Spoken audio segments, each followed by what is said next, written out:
perceber esse capítulo da história do Brasil aí, tá joia?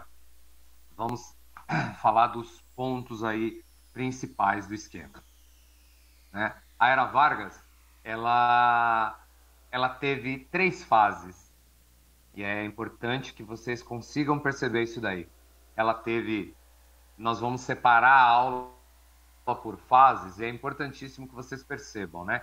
Que a gente tem um golpe que leva o Vargas ao poder, é o segundo golpe militar da história do Brasil, né? Nós tivemos o primeiro golpe militar.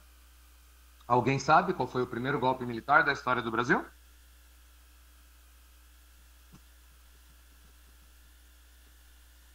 Fala um de cada vez, por favor. Eu acho que eu sei, Aí, professor. qual que é, Gabi? Foi dia 31 de março, 1º de abril de 1964? Esse foi o terceiro. O terceiro. O primeiro, ele aconteceu no dia... Deixa eu lembrar a data. No dia 15 de novembro de 1889. Alguém sabe o que aconteceu nesse dia? 15 de novembro de 1889? Vale pesquisar no Google? Vale tudo, cara. Vale tudo. Vocês têm que ser ligeiros. Tem aqui, ó. Pode ler tudo? Fica à vontade.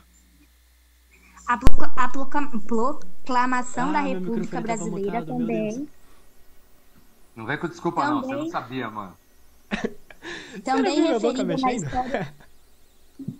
Também referida na história do Brasil como golpe republicano. Foi um golpe de Estado político-militar ocorrido em 15 de novembro de 1889, que instaurou a forma republicana presidencialista de governo no Brasil, encerrando a monarquia constitucional parlamentarista do Império. Aí tem um restinho aqui.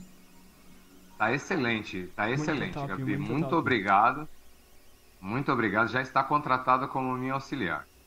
Obrigada. O Flip não tá por aqui, né? Ele não chegou? Eu acho que não. Eu olhei aqui pelas pessoas e não vi a conta dele logada.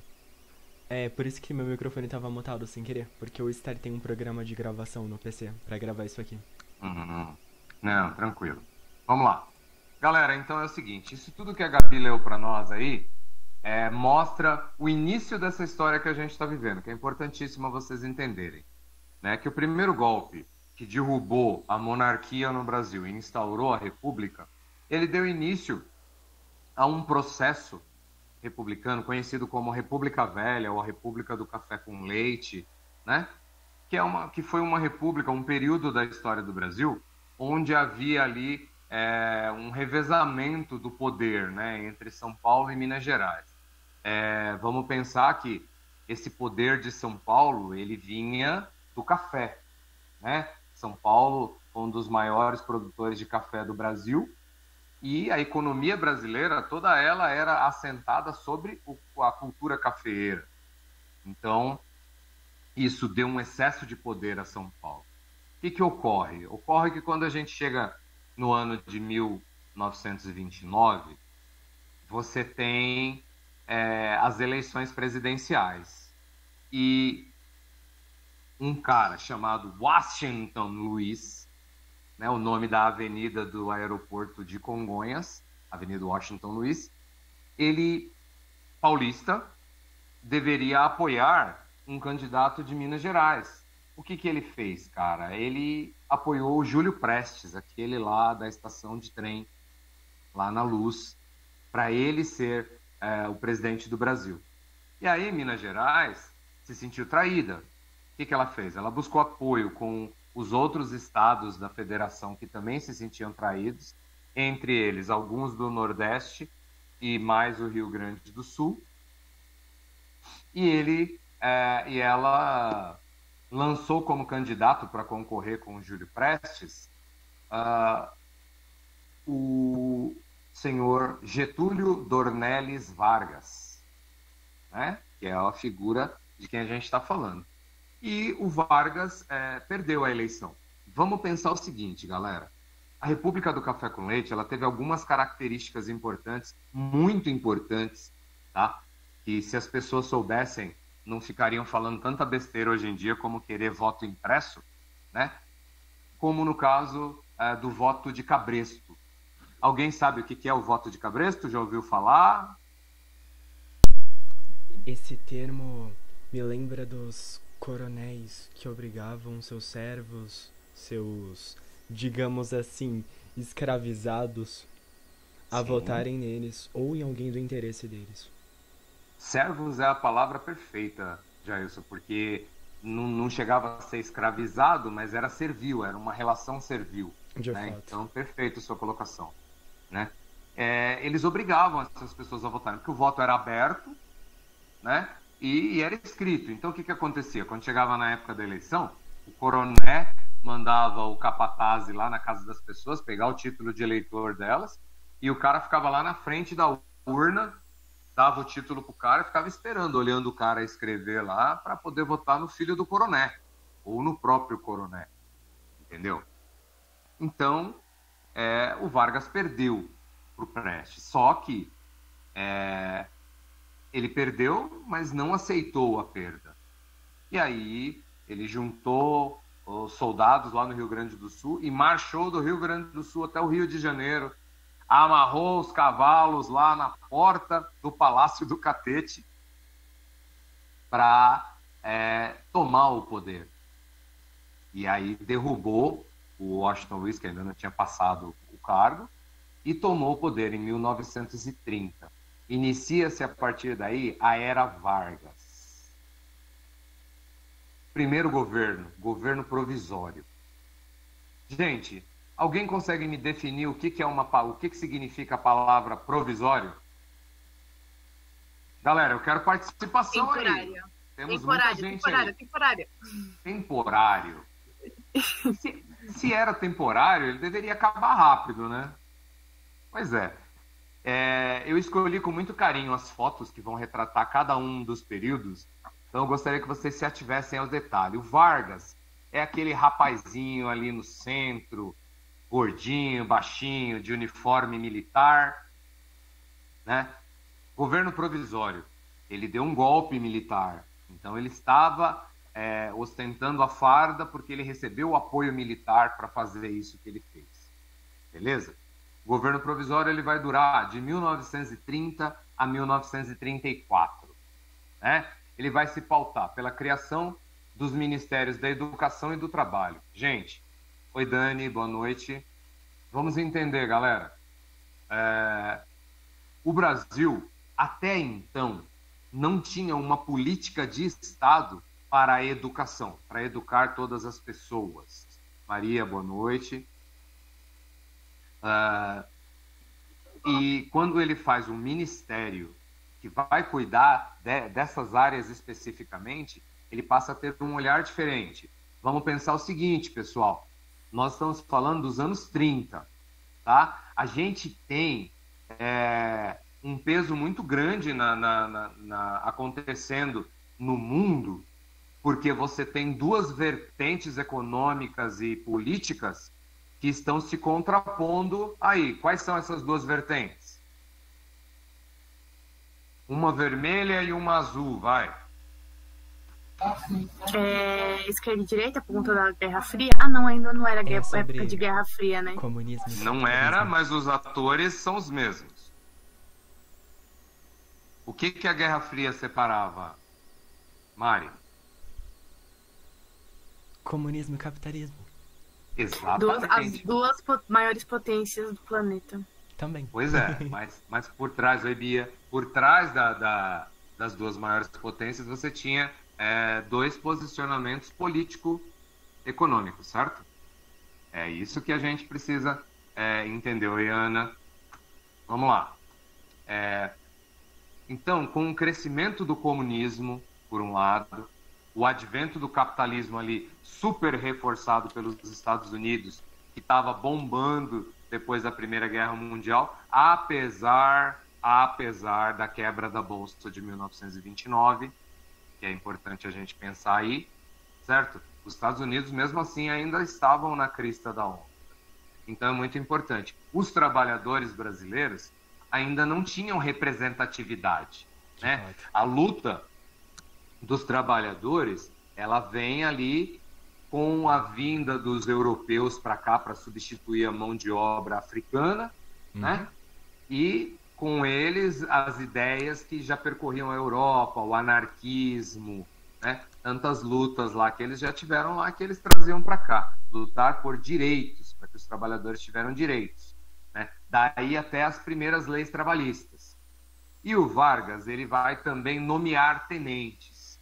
Galera, a gente não pode se esquecer que o Vargas é um dos caras ali que participou dos movimentos tenentistas, né? 1922, 1918, é muito importante que a gente entenda aí cada um desses pontos aí. Qualquer dia vamos preparar uma aula só para falar do tenentismo, desses movimentos que aconteceram no início do século XX no Brasil, que são bem interessantes para nós também, tá? Até para a gente entender hoje o que é essa corja que está tentando tomar o poder no Brasil, sem se ater aos valores republicanos aí que deveriam nos cercar. Muito bem. E, muito importante, um novo código eleitoral, onde o voto seria secreto, então isso acaba com um pouco do poder dos coronéis, acaba com a ideia da política do café, enterra a ideia da política do café com leite, né? E o direito de votos para as mulheres. Vocês sabiam que o Brasil ele permitiu o direito do voto às mulheres antes da França, por exemplo? Sim, sabia. Professor, é muito interessante você falar essas coisas de direitos trabalhistas, porque é o que eu estou estudando na atualidade. E aí, o que a gente está estudando é o seguinte, que no governo Vargas foi a primeira vez que o estado de bem social foi proposta para o trabalhador. Mas é importante lembrar, foi porque o Vargas era bonzinho? Não, porque teve uma organização da classe trabalhadora.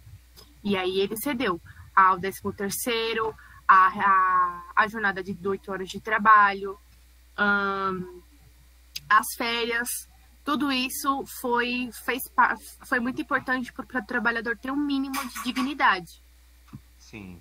É que na realidade, né, Mari, a história ela é contada pelos vencedores, né?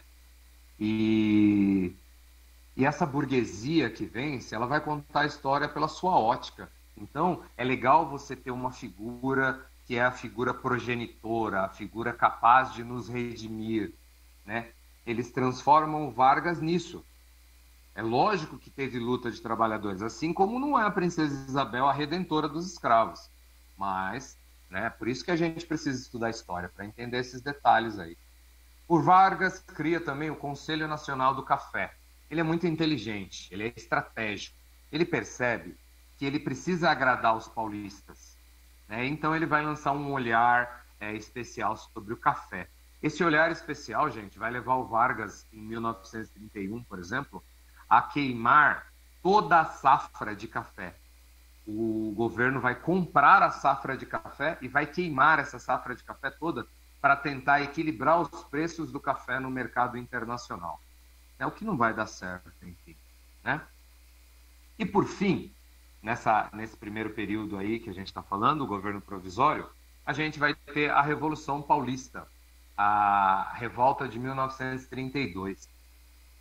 É sempre uma incógnita a gente falar desse... Eu sou suspeito para falar que eu sou paulistano, eu gosto muito da minha cidade, eu gosto muito da minha história, e eu acho que a Revolução de 32 ela é muito importante para a formação do ideário paulistano. Mas a gente não pode achar que o povo paulista decidiu ir às ruas exigindo uma Constituição, porque não foi nada disso. O povo na história do Brasil, parafraseando aí José Murilo de Carvalho, um grande historiador, um dos maiores vivos aí, no seu livro Bestializados, quando ele conta o processo da proclamação da República, e bestializados é o povo que não participou de nada, ficou ali parado, vendo, bestializado tudo que estava acontecendo. Aqui em São Paulo, o povo, a classe trabalhadora, ela foi incitada pelas burguesias a ir para a rua e se manifestar, a exigir uma Constituição, a pegarem armas quando Getúlio Vargas decide mandar tropas do Rio de Janeiro para tentar conter as revoltas em São Paulo, e São Paulo declara guerra ao Brasil. Isso é muito importante. E, claro, isso teve um peso muito grande para a nossa próxima fase aí e para a Constituição de 1934. Aí a gente vem para a segunda fase do governo Vargas, o governo constitucional, de 1934 a 1937. Vocês percebem que ele continua cercado ali pelos militares, que vão dar segurança para ele, mas ele já está de terno e gravata, ele já está numa posição mais civilizada, mais civil. Bem interessante a gente pensar nessa conotação da palavra civil, né? Civilizado, como contrário de militar. É legal a gente pensar isso quando a gente vê a polícia agindo como agiu em Pernambuco, que deixou 2 pessoas cegas, como ela agiu aqui em São Paulo agredindo um moleque negro, uma cena dantesca, uma coisa absurda que nós temos visto, né? Eu atualmente estou fazendo pós-graduação e preparação para o mestrado na Universidade Federal do ABC, e a causa que eu defendo é exatamente a desmilitarização da polícia. Eu acho que é muito importante aí que a gente pense nisso. Mais para frente a gente fala disso daí, galera. Nesse período, no governo constitucional do Vargas, a coisa mais legal de tudo, a Constituição não foi posta em prática, porque aqui o Brasil não é um lugar para amadores. A gente tem algumas figuras que vão aparecendo. Galera, vamos pensar que a gente está falando em 1934, tá? 1934 coincide, por exemplo, com a chegada de Benito Mussolini ao poder, coincide com a chegada do Hitler ao poder na Alemanha. Então, o Vargas, ele tá junto com esses caras aí. O Vargas, ele é um admirador desses caras aí. É muito importante que a gente perceba que nada disso está acontecendo por acaso, tá? Vamos entender a razão de não chegar a Constituição a ser posta em prática. Vamos lá.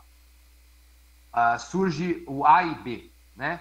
Aliança Integralista Brasileira, que ela tem a sua base no fascismo italiano, e é chefiada por um cara chamado Plínio Salgado, Plínio de Arruda Sampaio, né? Esse cara vai dar suporte para o Vargas, porque os integralistas, eles se pautam na formação. Prestem muita atenção nos termos que eu vou usar para a gente entender por que o fascismo é tão vivo na nossa história, né? Ela se pauta na formação de milícias populares armadas, né? Que vão dar sustentação para aquele presidente da República. Que coisa curiosa, né? As milícias e o fascismo. Muito bem. E a gente tem, em contraponto a isso, a ANL, Aliança Nacional Libertadora. Está invertido aqui, hein, galera? Eu fiz esse PowerPoint ontem, 2 horas da manhã. Me perdoem os erros aí. Aliança Libertadora Nacional, tá? Que tem a sua base comunista. E eu deveria ter escrito... eu escrevi embaixo aqui que o cara que está por trás dela é o Luiz Carlos Prestes. O Luiz Carlos Prestes, galera, é um dos tenentes do Exército Brasileiro, que fizeram parte do tenentismo, da coluna Prestes. Quando vocês tiverem vaga para uma nova aula aí desse humilde mestre aí, eu vou fazer uma aula falando do tenentismo e contar a história desses caras aí, beleza? E depois eu vou disponibilizar para vocês aqui o filme do Marighella, para todo mundo assistir, porque ele foi proibido por esse governo e eu tenho o filme pirata aí para todo mundo ver. Todo mundo tem que assistir. Já manda aí o link do Drive. Pode deixar que eu vou passar para vocês, já. Muito bem. E o que acontece? Esses dois pontos aí, eles estão em conflito constante, tá? E aí, gente, em 1935, a gente vai ter a Intentona Comunista, que é um suposto golpe de Estado que seria dado pelos comunistas no Brasil. O Prestes, ele viaja para Moscou para ser treinado por Moscou, né? pelos russos, pela União Soviética, para instaurar o comunismo no Brasil. Vamos pensar que a União Soviética estava no período da Internacional Socialista, que é tentar espalhar o máximo de partidos comunistas pelo mundo. E aí, mais uma curiosidade interessante aí dos nossos anos 20, em 1922, foi formado o primeiro partido comunista fora da União Soviética. Sabe aonde? Sabe aonde? Sabe aonde? No Brasil. Muito bem, muito bem. Nós somos a vanguarda do comunismo internacional. Aí o Bolsonaro pira, pelo amor de Deus. Vamos lá. A intentona comunista, o Prestes, que já tinha feito a coluna Vargas, a coluna Prestes lá atrás, né, que tentou rodar o Brasil lá, conclamando a uma grande revolução. Essa é uma história muito legal que a gente vai falar aí de qualquer dia. O que acontece? O Vargas chegou a público com uma carta chamada Plano Cohen. Só para não deixar boiando a história, Luiz Carlos Prestes ele foi lá para a União Soviética, ele recebeu treinamento militar e quando ele voltou acompanhado, porque a União Soviética mandou uma mulher para ser a sua segurança pessoal. Alguém sabe o nome dessa mulher? Olga Benário. Muito bem, Marcela. Olga Benário. É um filme maravilhoso também que eu recomendo para vocês entenderem um pouco dessa época aí. Olga Benário. Acontece que essa carta contava com detalhes que os comunistas estavam querendo sequestrar e matar pessoas importantes da República Brasileira para instaurar o caos na República. Muito bem, muito bem. O Vargas se aproveita disso, mete o pé na porta do balde, fecha o Congresso e acaba com os partidos políticos. Isso é importantíssimo de se entender, né? Obrigado, Gerson. Acaba com os partidos políticos e ele dá um golpe dentro do golpe. Cara, os militares são muito loucos, eles fizeram isso em 64 de novo, né? Eles fizeram em 69, quando fizeram o AI-5, deram golpe dentro do golpe. E o Vargas fez a mesma coisa, ele deu um golpe dentro do golpe. E aí ele deixa a Constituição de lado aí, que não vai poder ter Constituição, porque estamos nas portas de um golpe comunista, nós precisamos tomar conta do Brasil, fecha tudo, fecha tudo. Muito bem. Essa foi a primeira, não foi a primeira, porque nós temos uma... É isso aí. Nós tivemos uma fake news também muito importante, que aconteceu lá no primeiro golpe, tá? No golpe da República lá. Qualquer dia eu faço uma aula da proclamação da República, e aí conta a história de lá também, que lá também rolou um lance desse. Mas um general chamado Olímpio Mourão, é muito importante falar o sobrenome dele, né? Porque a gente tem um vice-presidente com o sobrenome Mourão. Pode ser que não tenha nada a ver, mas eu não acredito em acaso na história do Brasil, né? O general Olímpio Mourão, ele que escreveu essa carta, mano. Os caras lá da Aliança Integralista Brasileira, junto com esse general Olímpio Mourão, bolaram essa história aí para o Vargas ficar com o poder concentrado todo nele, assim como era lá na Europa, né? Ao mesmo tempo que a gente está falando disso aqui no Brasil, a gente tem ditaduras fascistas na Alemanha, na Espanha, vamos usar nomes, vai. Na Alemanha, Adolf Hitler, na Espanha, com a ditadura do Francisco Franco, nós temos Salazar em Portugal, nós temos Mussolini na Espanha. Eu não vou falar outros que eu não vou lembrar o nome, aí vai ficar parecendo que eu não sei, sacou? Mas beleza, já entendemos essas daí. Então, este foi o breve período do constitucionalista do governo Vargas. Aí nós vamos para o Estado Novo. Eu adoro essa foto do Estado Novo. Essa foto, ela foi tirada no estádio do Pacaembu. Foi a celebração da queima das bandeiras. O Vargas, gente, vamos entender, toda ditadura, ela é personalista. O que é personalista? A ditadura, ela se pauta num personagem fixo, um cara que ele representa aquilo tudo. Então, quando a gente fala sobre bolsonarismo, quando a gente fala sobre lulismo, nós estamos falando de ditaduras personalistas, tá? A gente pode dizer que, no caso do Lula, nós tivemos uma ditadura democrática. Professor, mas não existe ditadura democrática. Quando a gente fala ditadura, a gente está falando de um sistema. No caso do Lula, houve democracia, havia imprensa livre, haviam várias condições, assim como no caso do Bolsonaro. Nós temos também democracia e imprensa livre, mas nós temos uma ditadura instaurada.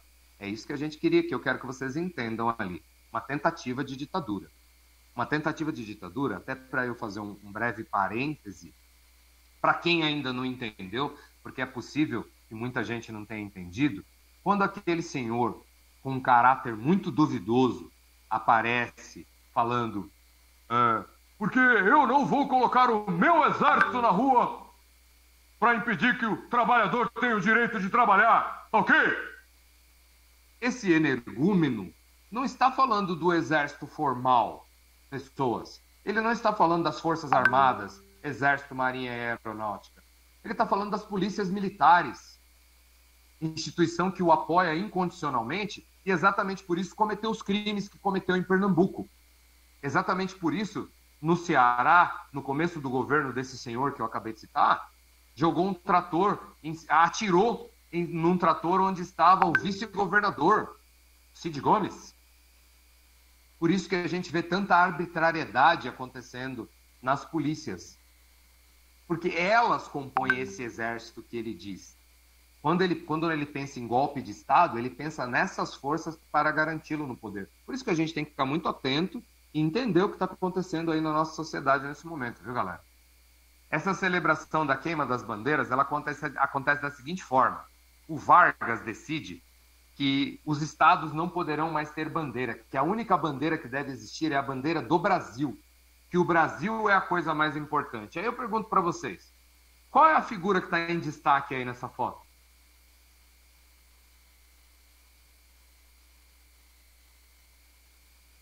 Vocês não estão vendo a foto, não? É isso? Estamos sim, é o Getúlio. Ele é, como posso dizer, vaidoso. Vaidoso. Eu vou usar uma outra... Egocêntrico. Egocêntrico. Eu vou usar uma outra figura da história do mundo para dizer o que essa foto me lembra, né? A França, no século XIV, tinha um dos Luíses, né? O Luís XIV, que é conhecido como Rei Sol, que é o que construiu o Palácio de Versalhes, e ele tinha uma frase que marcou o governo. L'estat c'est moi. Nossa, o meu... Você é aquele que cortaram a cabeça? Não, esse foi o Luís XVI. Esse foi o Luís XVI durante a Revolução Francesa. Esse é o marido da Maria Antonieta. Tá? L'estat c'est moi, que significa o Estado sou eu. Quando a gente estuda o fascismo, a gente pega os movimentos italianos ali do século XX. Mas eu já me debrucei muito sobre a ideia de um dia escrever sobre o fascismo do Luís XIV lá, cara, que é muito interessante a gente entender que essas coisas surgiram no absolutismo, não na Itália do século XX, mas beleza, tá?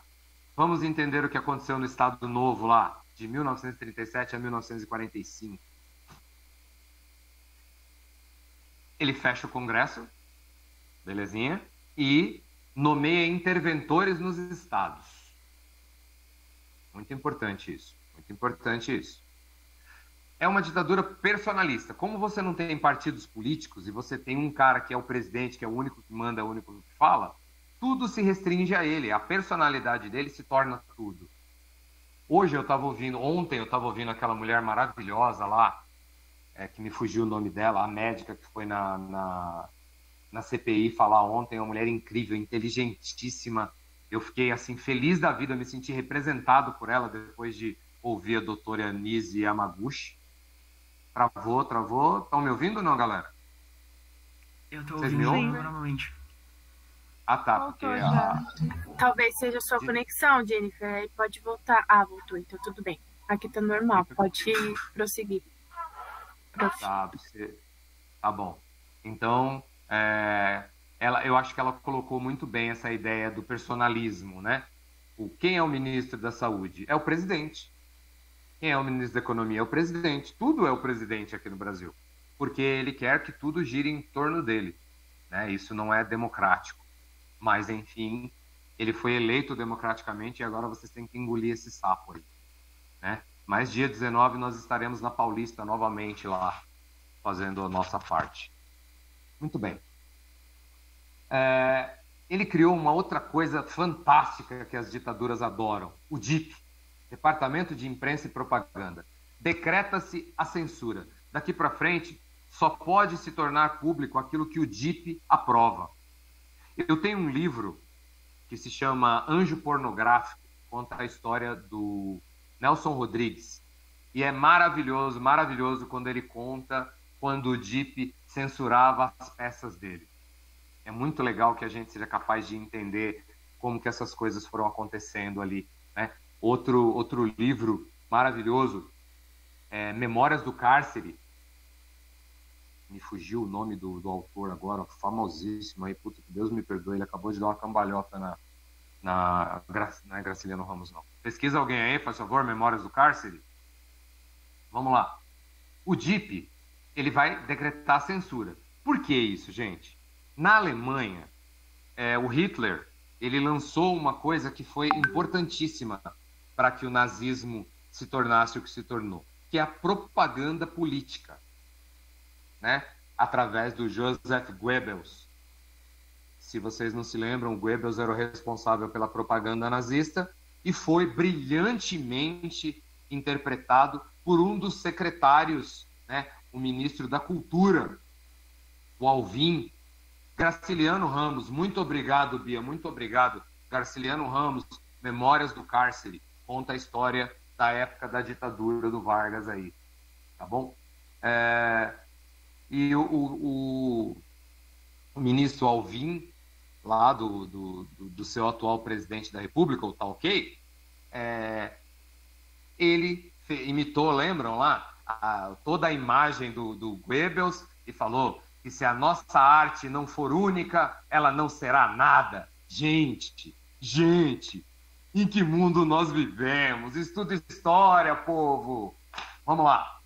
E ele começa um outro processo importantíssimo, a industrialização no Brasil, através da Vale do Rio Doce e da CSN. Galera, o que a Vale do Rio Doce faz? Fora destruir Brumadinho e Mariana. Putz, eu ia falar sobre a destruição, alguma coisa sobre metal. Ela explora minério de ferro, certo? Aí, viu? Falei que era metal. É isso aí. E a CSN é a companhia... O depósito de rejeitos. Não, os depósitos de rejeitos é que assim, quando você extrai o minério de ferro, ele tem que passar por um processo para você separar o minério da terra, né? Aqueles rejeitos é a terra que fica, que eles vão fazendo aquelas coisas absurdas que mataram tantas pessoas aí e acabaram com 2 cidades incríveis aí do Brasil.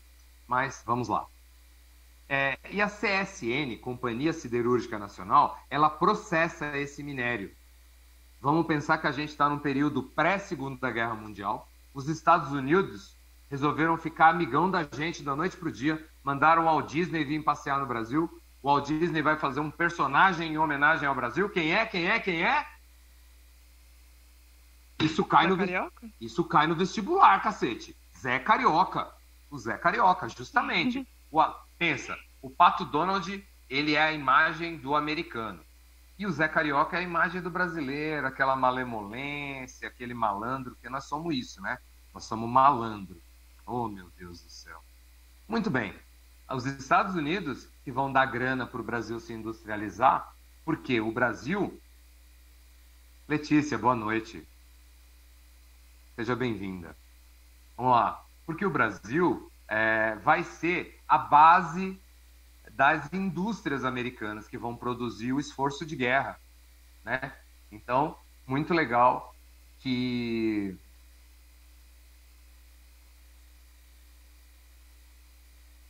Vamos lá. E nesse mesmo momento, ele vai lançar a CLT. Uma coisa não acontece sem a outra. A Mari falou pra gente agora há pouco do trabalho que os trabalhadores... Opa! Do esforço que os trabalhadores fizeram para conseguir direitos, né? E a CLT, Consolidação das Leis do Trabalho, ela vem através disso. Por quê? Para a gente ter indústrias tão fortes, oi Li, tudo bem? Indústrias tão fortes aqui, nós precisamos ter leis para que esses trabalhadores consigam se adequar aí dentro dessa situação internacional, né? Muito bem, galera. A CLT vai trazer a alcunha para o Vargas de ser considerado o pai dos pobres. E aí, para eu citar mais um país fascista, nós vamos citar a Argentina, de Juan Perón. Muito bem? Vamos lá. O Brasil vai entrar na Segunda Guerra Mundial. E aí a gente vai ter uma situação sui generis. Gente, a Segunda Guerra Mundial ela aconteceu por quê? Qual que era a luta que acontecia ali?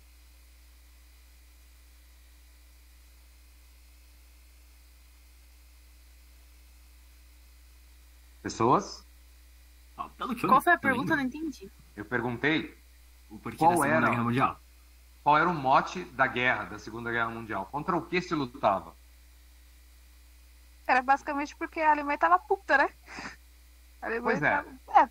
Mas Se o fosse que falar- era a Alemanha, Tainá? A Alemanha era Qual era o regime? um regime nazista, não era? Era um regime... Regime nazista, né? Que é um Eu esqueci regime o nome. é um fascismo. Não, É isso aí, é que o Júlio tá falando. Isso, o nazifascismo. Perfeito. Vamos pensar. Como que a gente manda tropas para lá, né? Os soldados brasileiros foram muito bravos. O Brasil teve um papel fundamental no Teatro de Guerra de Monte Castelo, na Itália, né? É muito importante que a gente conote isso, porque nós brasileiros, nós aprendemos a rir de tudo que nós produzimos. Nós somos engraçados, os nossos políticos são palhaços, e aí a gente se torna um povo cômico sem história. E nós tivemos um exército bravo na Segunda Guerra Mundial. Só que o que acontece? O nosso exército foi para lá lutar contra o fascismo, lutar contra ditaduras. E no Brasil a gente vivia uma ditadura. Ora, pois. Como que a gente vai aceitar um lance desse? E aí começa-se uma grande pressão aqui no mesmo exército que levou o Vargas, que apoiou o Vargas para o Vargas estar no poder, para tirar o Vargas do poder. Enfim, a hipocrisia. É isso aí, Gerson. E aí o povo, vocês sabem que povo são vocês, né? Povo são vocês que ficam aí fazendo assim, ó, Lula livre, Lula 2022, né? Bolsonaro 2022. Aí Luciano muda, não é? Huck. Povo é massa de manobra, vamos entender. Vocês são aquelas pessoas manobráveis, aquelas pessoas que de repente alguma instituição secreta decide que vai bombardear vocês com uma série de coisas, vocês abaixam a cabeça. Ah, não, desculpa, vocês tomaram a escola em 13 de setembro. Vocês não entram nessa categoria. Parabéns. Muito bem, desculpa, eu não ia perder a oportunidade, né? Mas o que acontece? Povo não toma atitude. O povo, ele é movido pelas burguesias, entende? O povo brasileiro começou a lutar para que o Vargas não fosse deposto. É esse queremismo. Muito interessante o nome, queremismo, é que queremos o Vargas. Eu acho o máximo. A história do Brasil é muito gostosa, gente. Queremismo. Queremos o Vargas no poder.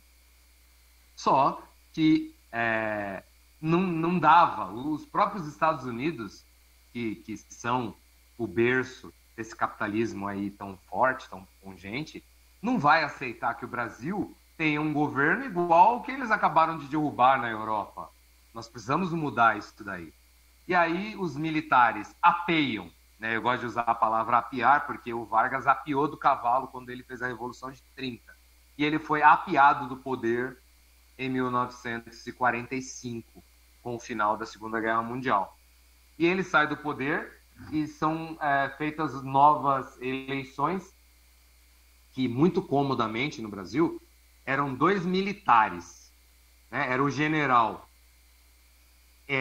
Eurico Gaspar Dutra e o Brigadeiro Eduardo Gomes.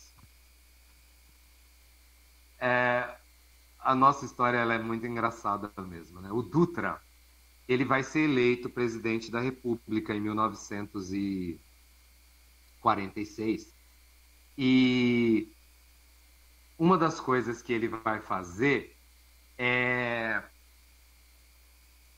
fechar os cassinos no Brasil, porque a mulher dele e depois vai virar uma estrada que vai ligar São Paulo ao Rio de Janeiro. Falou muito bem aí, Jair. Ele vai fechar os cassinos porque a mulher dele é muito católica e disse para ele que Deus não se agrada do jogo. Então, os cassinos são fechados no Brasil. É muito interessante, porque a gente sabe que tem um monte de cassino por aí, assim como tem jogo de bicho, né? E não são os pobres que vivem disso daí, né? É muito louco como que as coisas funcionam no Brasil. Interessante. E o Dutra, o cara que vai concorrer com ele, que é o Brigadeiro Eduardo Gomes, ele é apoiado pela Liga das Mulheres, das Donas de Casa do Brasil. O slogan dele é: Brigadeiro é bonito e é solteiro. Mano, fala pra mim. É brincadeira um negócio desse. Mas ele não vai dar certo. Só que uma coisa entra para a história do Brasil. Essas mulheres, na propaganda política dele, elas criam uma guloseima para ser servida nas campanhas. Qual é essa guloseima? Brigadeiro. Inclusive, eu pensei, a campanha ia ser alguma coisa com doce, o doce brigadeiro. Aí você vem dizer que é solteiro, eu fiquei, ué. Exatamente. É por isso que brigadeiro é brigadeiro? Exatamente. Parei de gostar. Gente, nossa história é muito louca. Eu não, eu acho tenho um maravilhoso. prato cheio, não. Você acha que eu vou parar de gostar por causa de um homem? Você acha? De jeito nenhum, imagina. Ó, se amanhã torresmo virar Bolsonaro, eu vou deixar de comer torresmo? Aqui, farroupilha, vou nada. Muito bem. Vamos para a segunda fase, né? Passa esse período do governo Dutra, é um governo ali transitório, tipo esperando mesmo para o Vargas voltar. E aí nós temos o quarto e último governo, que é o governo democrático. Eu não coloquei ele junto com os outros dois, porque quando for cobrado para vocês do vestibular a Era Vargas, vão ser aquelas 3 primeiras fases. Tá? O Robert pergunta dos nossos navios atacados pela Alemanha, né? O que acontece, Robert? Eu acho que o Robert é meu tutorado, se eu não me engano, foi comunicado hoje. Eu mandei uma mensagem para você hoje, não foi, Robert? Eu acho que é esse aí mesmo, se eu não me engano. Muito bem. Robert, a Alemanha, ela dominava os mares, né, com os seus submarinos. E alguns navios brasileiros já haviam sido afundados lá na costa da Europa. E aconteceu com mais 9 navios aqui, tá? Isso aconteceu quando o Brasil declarou apoio aos Estados Unidos. Só que foi num período transitório, cara. Existem falas aí que dizem que esses navios foram atacados por submarinos americanos para forçar o Brasil a entrar na guerra ao lado dos Estados Unidos. Entendeu? Isso tudo é uma incógnita, cara. Né? Alguns documentos vêm sendo revelados e vão aparecendo coisas. Pode ser que algum dia apareça algum documento nesse sentido. Até em prova o contrário, a Alemanha atacou navios brasileiros e a gente entrou na guerra por causa disso. Tá bom? Um outro detalhe interessante também da nossa história, uma curiosidade legal, antes de eu passar para essa última fase, é que lá no Rio Grande do Norte, o Brasil, os Estados Unidos construíram a maior base americana fora do território dos Estados Unidos. Porque é o ponto mais próximo entre os Estados Unidos e o norte da África, onde aconteceria um dos teatros de guerra da Segunda Guerra Mundial. E aí o Brasil abriu para isso, né? E aí, uma outra coisa que aconteceu é que os americanos, a propaganda americana ela é fortíssima, né? O style way of life, né? O jeito americano de se viver. E lá no Nordeste brasileiro, o que eles fizeram? Eles tinham lá os bailes deles no final de semana, os bailes dos soldados. E eles colocavam uma faixa bem grande, escrito For All, que significa para todos, para que a população se sentisse à vontade, né? Como se o nordestino soubesse ler inglês. Eu fico sempre pensando sobre essa teoria aí, né? Mas o nosso forró, uma das histórias que conta-se sobre o nascimento do termo forró vem disso, do para todos, do for all, o baile, o arrastapé que acontecia nos domingos lá no quartel-general dos Estados Unidos. Beleza? Vamos lá. Só para a gente analisar essa foto aqui, percebam que nós estamos falando de um governo democrático. O Vargas já não tem mais militares no seu entorno, né?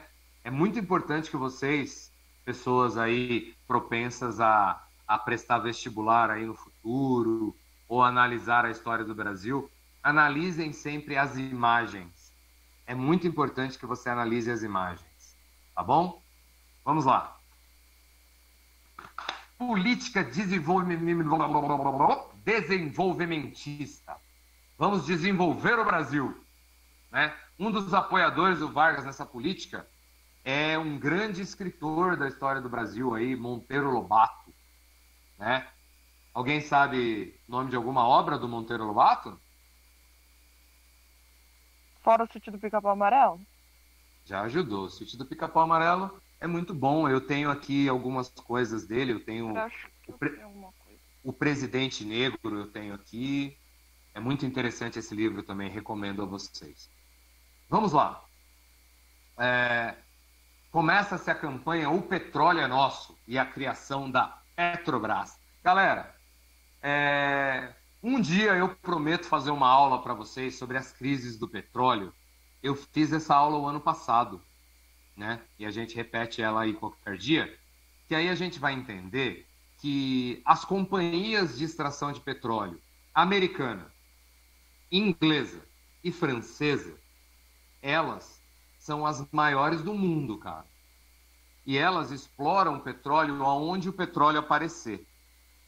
A ideia da construção da Petrobras, ela não foi bem vista pelos americanos. Essa burguesia que comandava o Brasil através dos bancos, das empresas, tudo, ela começa a se ver jogada fora, jogada de lado, posta de lado, por conta da política desenvolvimentista do Vargas, que é chamada de política populista. O que é o populismo? Alguém sabe me dizer? Não, mas deve ter alguma coisa a ver com ser popular. Exato, Ou a Bia. população. São governos, são políticas de governo que são feitas voltadas para a população. Mas o termo populista, ele é um termo pejorativo, né? Pejorativo é um termo de duplo sentido, que as elites usam esse termo populista como se fosse errado um governo ter políticas para o povo. Então, por exemplo, o Lula é considerado populista, o Bolsonaro é considerado populista, né? Porque quando ele usa o auxílio emergencial como meio de ganhar voto, ele está fazendo uma política populista. Professor, mas como que ele vai ganhar voto dando um auxílio de R$ 150? Galera, a gente é um povo muito pobre. R$ 150 ajudou muita gente aí a comer, cara. E essas pessoas acabam sendo gratas, e assim como Vargas se tornou o pai dos pobres, este que aí está, essa quimera que foi eleita presidente da República, ela também é vista com bons olhos por essas pessoas que acham que essa mão que as alimentou fez-lhes um favor, né? Quando, na realidade, a ideia do bem-estar social deveria ser encarada como um programa de governo, para todos os governos, porque isso está escrito na Constituição do Brasil. Não é o professor Júlio que está fazendo demagogia. É papel de governo garantir o bem-estar social. Está escrito na Constituição brasileira, que é o livro mais importante que nós temos aqui. E que pastor nenhum me diga o contrário, que nós estamos falando da República do Brasil, ok? Ok! Muito bem. Ele vai dar... Vamos lá. como essas políticas vão contra, ele vai receber a oposição de um dos partidos da época ali, né, que é a UDN, União Democrática Nacional, que tem na sua linha de frente ali o jornalista Carlos Lacerda. Esse cara aí, ele é muito importante para a história. Aí um outro filme interessante aí, o Vargas, né, que conta a história do Getúlio Vargas aí, a história dessa última fase aqui, né? Muito interessante. Muito bem.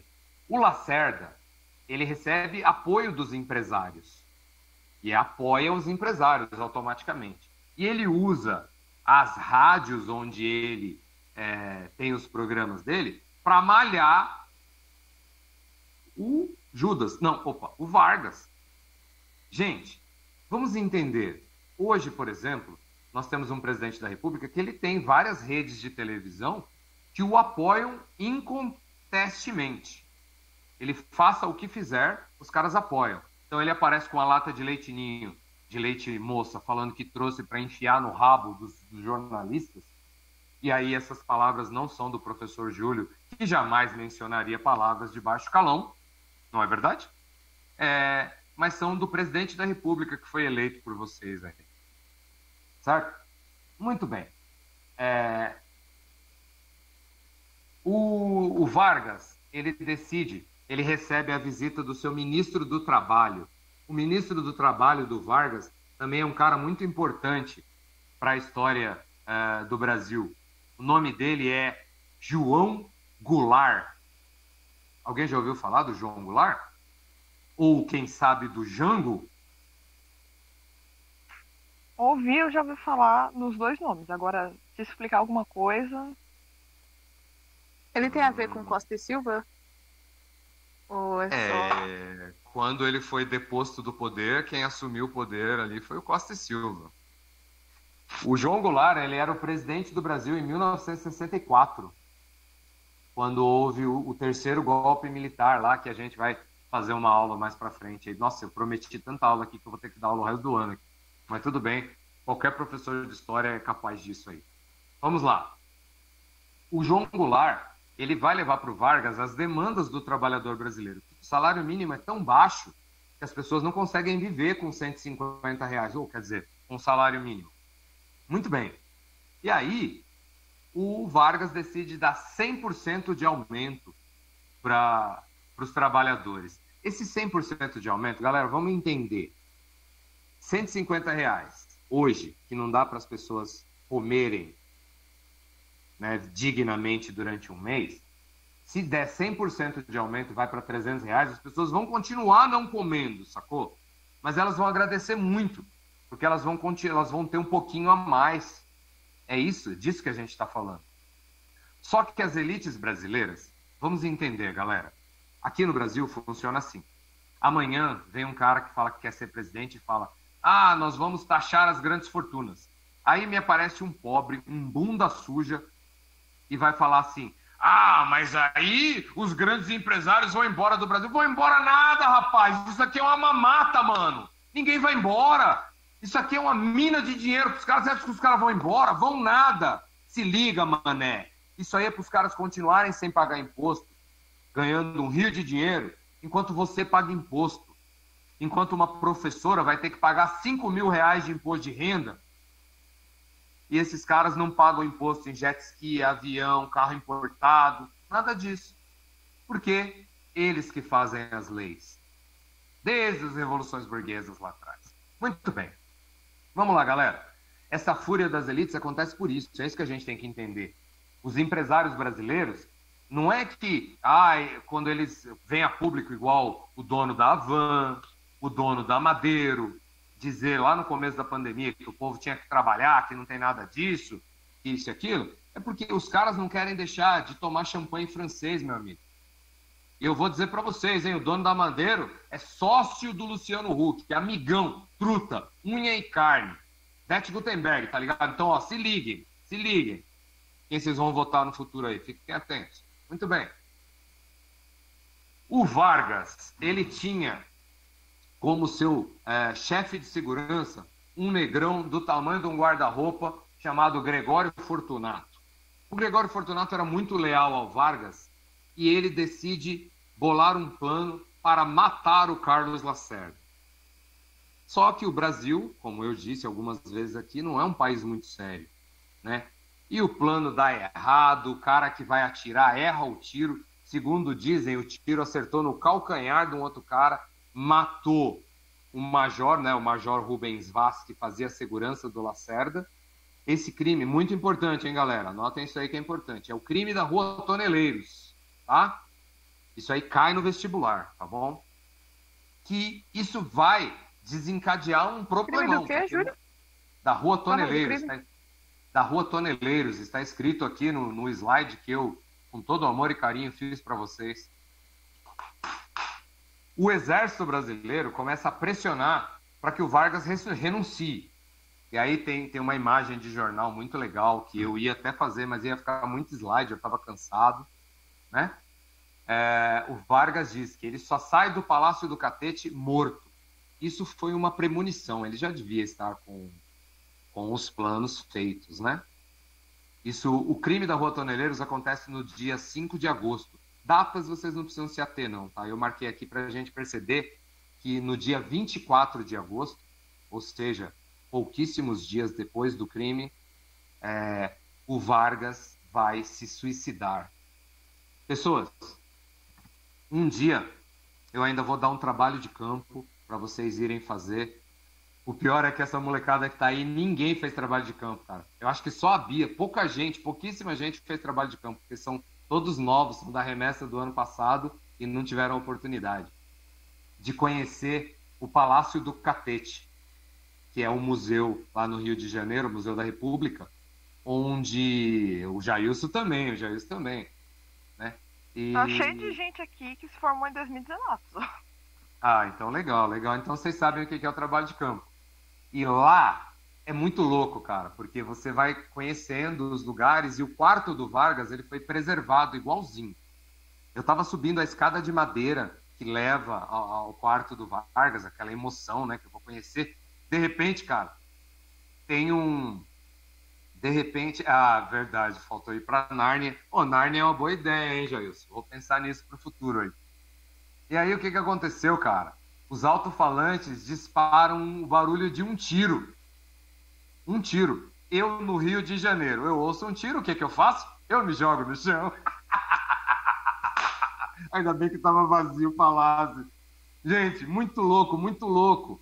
Que é o momento que eles abrem o quarto do Vargas para visitação. Entra aquela turma lá, que aí o cara do museu vai explicar o que aconteceu e tal. Tá lá o pijama do Vargas, lá com a marca de tiro, que ele deu um tiro no peito, né? E o Vargas, ele fez uma carta-testamento, que esse sim foi o maior tiro que o Vargas deu. Ele deu um tiro na oposição, porque na carta ele dizia, né, que forças ocultas o obrigavam, a carta está lá também, a carta-testamento, né? Que forças ocultas o obrigavam a fazer aquilo que ele estava prestes a fazer, mas que ele saía da vida para entrar na história. E em todos os vestibulares que vocês forem fazer daqui para frente. Beleza? Galera, essa foi a nossa aula de hoje. Já? Nossa, tava muito bom. Ai, eu Pessoal, amei. Temos alguma dúvida? Alguém quer dizer alguma coisa? Então, a Era Vargas foi basicamente dividida em 3 períodos, né? Que foi o primeiro de 1930 a 1900 deixa eu ver que eu anotei aqui. 1945, que foi o primeiro período, certo? Primeiro período de 1930 a 1934, anota. 34, viu? Já ia fazer calhada aqui. Certo? Governo provisório, tá bom? Tem os nomes aí para vocês terem. Depois eu já mandei, tá aí com você, Mari. Se você quiser postar para eles no PowerPoint aí, é legal. Eu só estava esperando a aula acabar para mandar lá no grupo do WhatsApp. Eu vou colocar o link novamente aqui no grupo para quem não entrou. Galera, entra no grupo de WhatsApp lá, convida os amigos para participar do cursinho. A gente teve momentos da aula aqui que tinha 15 pessoas. São 15 pessoas qualificadas, eu fico muito feliz, mas eu queria que tivesse 150, eu queria que tivesse 1.500.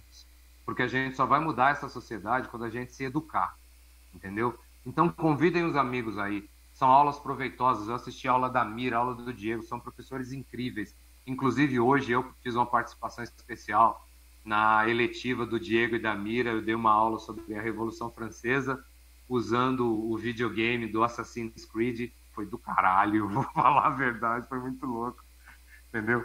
Então, muito obrigado por hoje. Mais alguma dúvida? 1930, bom, vai ser colocado lá para vocês, tá? Mas de qualquer forma, depois você tem o Constitucional de 34 a 37 e o Estado Novo, que vai de 37 a 45. Essa é chamada Era Vargas, tá? O outro governo, o governo democrático, que eu coloquei de 51 a 54, eu coloquei junto para que toda a história do Vargas ficasse contida numa aula só. Tudo bem, galera? Alguma dúvida? Já coloquei o slide no grupo, tá? Show. Aí, pessoal, tá lá para todo mundo, tudo bem? Quem tiver dúvidas, pode ligar, pode mandar mensagem, manda sinal de fumaça. Professor, 24 horas aí, tamo junto aí, pelo bem de vocês. Tudo bem? Deixa eu só falar uma coisa. Você citou um livro e tem um site que dá para ler livros online.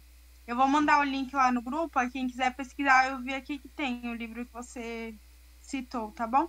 Memórias do Cárcere? Isso. Aí eu vou mandar o link do site, aí é só pesquisar e acho que dá para ler online. Acho que não precisa fazer o download, não. Show. Obrigado, Jenny. Muito obrigado. A Jennifer também fez muito trabalho de campo aí também. Nossa, eu nem sabia andar de ônibus, gente. Misericórdia. Eu nunca me perdi, Legal. graças a Deus. Legal. Gente, muito obrigado. Boa noite para vocês. Eu nunca vou poder, assim, eu nunca vou ter como agradecer o que vocês fazem por mim. Valeu. Valeu. Tamo junto. Caramba, boa noite. Tchau, Júlio. Passaram bem, Tchau, pessoal. tchau. Muito obrigado. Boa noite a todos. Tchau, gente. Até semana que vem. Até. Obrigada, Até Júlio. mais. Obrigado. Tchau, gente. Bom, então, senhoras, senhores, senhoritas, senhores, vou interrompendo a gravação por aqui.